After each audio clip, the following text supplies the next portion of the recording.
లోకంలోని చదువంతా నేను చదవలేదు, కానీ మిమ్మల్ని మాత్రం పూర్తిగా చదివాను. మిమ్మల్ని మొదటిసారి కలిసినప్పుడు మీరొక మూసిన పుస్తకం అని, దాని నిండా ప్రేమ ఉందని భ్రమపడ్డాను. మేఘనా, నువ్వు నా ప్రేమ గురించి నువ్వు మాట్లాడదు.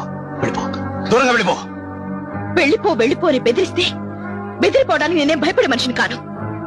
కానీ పెళ్లి అనే గొలుసు మన ఇద్దరిని కట్టిపడేసింది. అదంత సులభంగా తెగదు. ఎందుకు తెగదు? వివాహ జీవితం కాలడం ప్రారంభించాక విడాకులు పెట్టుకోవడం చాలా చాలా మంచిది.